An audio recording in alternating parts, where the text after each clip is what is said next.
Hello kids. So in our lecture number 3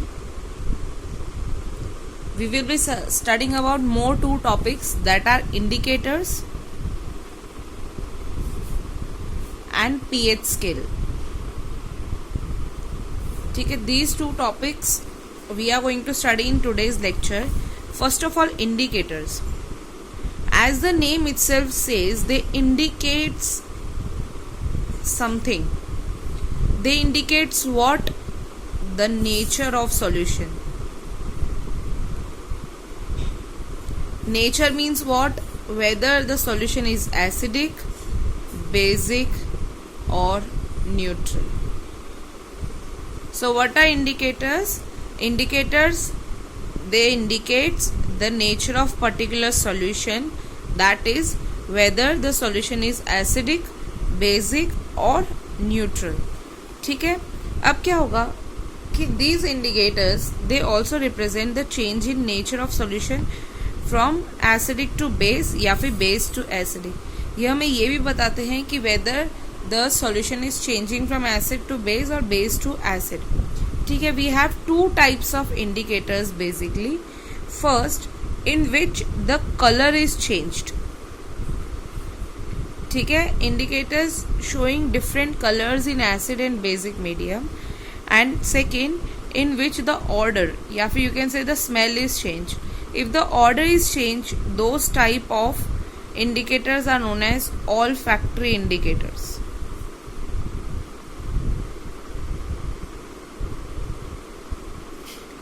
ठीक है, दो टाइप के इंडिकेटर्स होते हैं बच्चों. फर्स्ट जिसमें कलर चेंज होता है, सेकेंड जिसमें ऑर्डर चेंज होता है. अगर ऑर्डर चेंज होता है then these type of indicators are known as olfactory indicators. Now colour किस किस में होता है change? Litmus paper,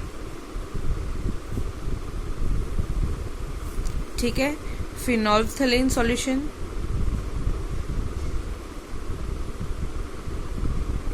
methyl orange and many more. ठीक है, वेरेज ऑर्डर किस किस में चेंज होता है? जैसे हो गया अनियन, वेनिला एसेंस,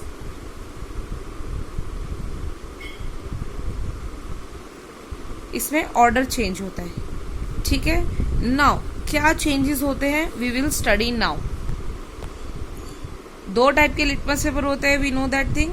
ठीक है, अगर ब्लू लिटमस पेपर होगा,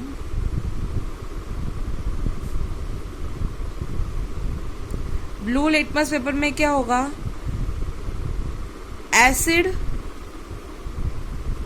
अगर हम एसिड में ब्लू लिटमस पेपर डालेंगे तो इट टर्न्स इनटू रेड, और अगर बेस में ब्लू लिटमस पेपर डालेंगे तो नो चेंज. ठीक है, सबसे फर्स्ट है blue litmus paper. If you will dip blue litmus paper in acidic solution it will change into red colour, and if you will put blue litmus paper in base then there will be no change. ठीक है, coming to red litmus paper.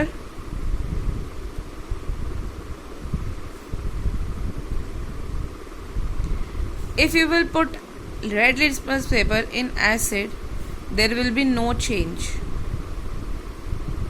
and if you will put red litmus paper in base it will change into blue color. ठीक है, तो blue litmus paper किस में change होता है? Acid में इनटू रेड कलर, और रेड लिटमस पेपर किस में चेंज होता है? बेस में इनटू ब्लू कलर. ठीक है, now coming to phenolphthalein solution.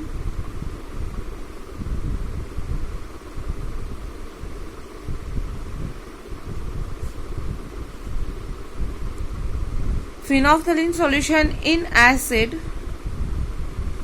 Is colourless, मतलब कोई चेंज नहीं होगा. ठीक है, but when it comes to base it will turn into pink colour.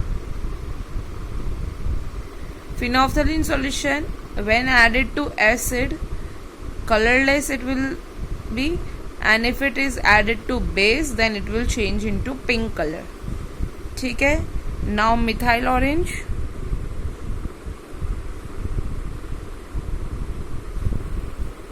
same acid and base. When we will test methyl orange in acid, it will change into red color. ठीक है, and if you will add methyl orange to base, it will change into yellow color. Okay, so these four are the indicators in which the color of the solution is changed. Blue litmus paper, acid will change into red color. Red litmus paper, base will change into blue color. Phenolphthalein solution, acid remains colorless, base will become pink in color. Methyl orange, acid red color, base yellow color. Understood? Now the olfactory indicators.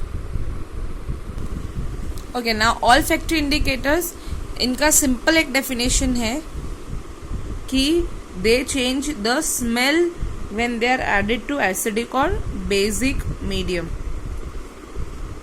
Okay, in onion, the smell of onion diminishes in base and remain as it is in acid. If you will add base in it, the smell diminishes, and if you will add acid, the smell will remain as it is. ठीक है? And vanilla essence, same. Odor will disappear or diminish when added to base, and if it is added to acid, then the same odor will be there. Okay? Now with these two types of indicators, we have some universal indicators also. Sorry. We have some universal indicators also. What is the meaning of these universal indicators? ठीक है, universal indicators, they are the mixture of different indicators. ठीक है, ये बहुत सारे indicators का एक mixture होता है जो pH स्केल के अकॉर्डिंग हमें कलर देता है. ठीक है, अब pH स्केल क्या होता है, we will study now. Okay, जब भी एसिड या बेस यूनिवर्सल इंडिकेटर में ऐड होता है तो वो नए नए कलर प्रोड्यूस करता है. ओके, तो ये कलर से हम मैच करके, ये कलर हम pH स्केल से मैच करके बता सकते हैं वेदर दैट इज एसिड और बेस. ठीक है, तो यूनिवर्सल इंडिकेटर्स क्या होते हैं, ऐसे इंडिकेटर्स जो बहुत सारे डाइज या बोल सकते हैं बहुत सारे इंडिकेटर्स का मिक्सचर होता है. ठीक है, और they give different colours, and these colours when they are compare to pH scale can tell us whether the solution is acidic or whether the solution is basic. Okay, now what is pH scale?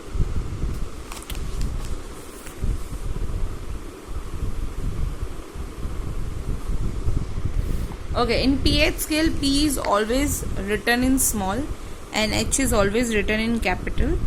ठीक है, acidic solution हमें पता है, acidic solution में क्या होता है, H plus ions. Basic solution में क्या होता है, OH माइनस आयंस. ठीक है, तो इनके स्ट्रेंथ के अकॉर्डिंग ये अलग अलग टाइप के कलर्स देते हैं. ठीक है, और वो कलर्स के अकॉर्डिंग हमें पता चलता है कि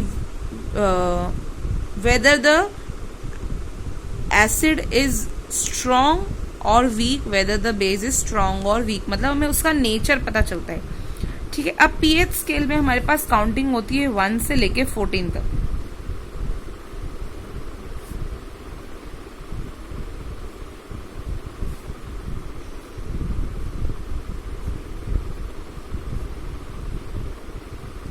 ठीक है, अब मैंने ये बॉक्स क्यों बनाया, बिकॉज 7 शोज न्यूट्रल. जिस भी कंपाउंड का या जिस भी सॉल्यूशन का pH 7 होगा, then that compound is neutral. ठीक है, जैसे pure water is a neutral compound. Pure water का pH होता है 7, तो दैट इज न्यूट्रल कंपाउंड. अब देखो, ये 7 के राइट साइड पे जो होते हैं ना, those are base. It shows the character of base. और राइट साइड पे जो होता है, it shows the character of acid. It shows the nature of acid. अब देखो, 7 से जितना दूर दूर दूर जाता जाएगा ना, उतना स्ट्रॉन्ग बेस होता जाएगा. मतलब 8 पे क्या होगा, वीक बेस. 9 पे उससे थोड़ा स्ट्रॉन्ग, 10 पे उससे थोड़ा स्ट्रॉन्ग, 11 पे उससे थोड़ा स्ट्रॉन्ग, 12 पे उससे थोड़ा स्ट्रॉन्ग, 13 पे एंड 14 पे जो होगा वो होगा स्ट्रॉन्गेस्ट बेस. ठीक है, मतलब कि सेम इधर 6 पे जो होगा वो होगा वीक एसिड, 5 पे उससे स्ट्रॉन्ग एसिड, 4 पे उससे स्ट्रॉन्ग एसिड, 3 पे उससे स्ट्रॉन्ग एसिड, 2 पे उससे स्ट्रॉन्ग एसिड और 1 पे सबसे ज्यादा स्ट्रॉन्ग एसिड होगा। समझ आई? जैसे जैसे हम राइट साइड मूव करते रहेंगे हमें स्ट्रॉन्ग बेस मिलता रहेगा, और जैसे जैसे लेफ्ट साइड हम मूव करते रहेंगे वैसे वैसे हमें स्ट्रॉन्ग एसिड मिलता रहेगा। ओके, नाउ हमने अभी यूनिवर्सल इंडिकेटर्स की बात की थी, राइट? अब यूनिवर्सल इंडिकेटर्स क्या करते हैं, हमें पीएच स्केल के अकॉर्डिंग, यहाँ पे 0 पे आता है बच्चों, ठीक है, पीएच स्केल के अकॉर्डिंग हमें जैसे मैं नंबर लिख देती हूँ 0, 1, 2, 3, 4, 5, 6, 7,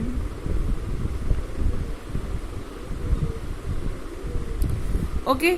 तो हम जब यूनिवर्सल इंडिकेटर ऐड करते हैं तो अगर वो स्ट्रॉन्ग होगा ना, अगर उसका पीएच 0 होगा तो universal indicator will turn into dark red, ठीक है। 1 और 2 पे होगा रेड कलर, 3 पे होगा ऑरेंज रेड, 4 पे होगा ऑरेंज, 5 पे होगा ऑरेंज येलो, 6 पे होगा येलोइश ग्रीन और 7 पे होगा ग्रीन। मतलब कि अगर आप प्योर वाटर में यूनिवर्सल इंडिकेटर डालते हो तो वो किस में चेंज हो जाएगा, ग्रीन कलर में, ठीक है। 8 पे आता है ग्रीनिश ब्लू, अब सारे ब्लू के शेड्स आ जाएंगे।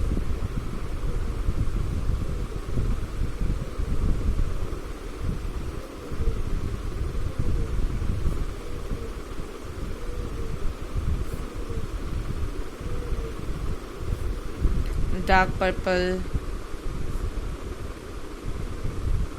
Violet, understood. तो ये आपके कलर्स है which comes according to the pH in universal indicator, ठीक है। तो पीएच में हमारे पास काउंटिंग होती है 0 से लेके 14 तक। 0 से 6 शो करता है एसिड, 8 से 14 शो करता है बेस, एंड 7 पे क्या आता है, यूनिवर्सल इंडिकेटर, ठीक है। एसिड क्या होते हैं जिसमें H+ आयन रिलीज होते हैं, बेसिस क्या होते हैं जिसमें OH- रिलीज होता है। जैसे जैसे हम लेफ्ट जाते रहेंगे हमें स्ट्रॉन्ग बेस मिलता रहेगा, जैसे जैसे हम राइट जाते रहेंगे जैसे जैसे हमें स्ट्रॉन्ग एसिड मिलता रहेगा, correct. So this is actually the pH scale. PH scale का यूज क्या होता है, it use to indicate the nature of the acid और बेस, कि कितना स्ट्रॉन्ग एसिड है या कितना वीक एसिड है, या कितना स्ट्रॉन्ग बेस है या कितना वीक बेस है। पीएच स्केल में वैल्यू कहाँ से कहाँ तक होती है, 0 से 14 तक। 7 जो होता है वो न्यूट्रल होता है। 7 किसी पे भी, कोई भी इंडिकेटर पे कोई इफेक्ट नहीं करेगा except on universal indicator. Universal indicator पे वो ग्रीन कलर का हो जाएगा, बाकी किसी भी इंडिकेटर में वो कोई भी इफेक्ट नहीं करेगा। और यहाँ पे हमें कलर्स मिलते रहेंगे अकॉर्डिंग टू द मतलब कितना डार्क होगा कितना वो होगा उसमें कोई फर्क नहीं पड़ेगा, बस वी विल गेट कि वेदर इट इज बेसिक और वेदर इट इज एसिडिक। मतलब यहाँ से लाइट से चालू होते हैं, यहाँ लाइट रेड, फिर dark dark dark dark, last में जाके डार्क रेड हो जाते हैं। यहाँ पे लाइट ब्लू एंड तो जिसके अकॉर्डिंग जिस तरह से आपको कलर्स मिलेगी उसके अकॉर्डिंग आपको पता चलेगा कि वो स्ट्रॉन्ग है कि वीक है, और वो आप कैसे पता लगाओगे, यूजिंग यूनिवर्सल इंडिकेटर। जो हमारे पास ऑल फैक्ट्री और कलर चेंजिंग इंडिकेटर होता है उससे तो सिर्फ हमें ये पता चलता है कि वेदर इट इज एसिड और base. Strong acid strong base पता लगाना है तो वी नीड यूनिवर्सल इंडिकेटर्स, ठीक है। सो this is about pH scale and indicators, will discuss in the class next time. Thank you.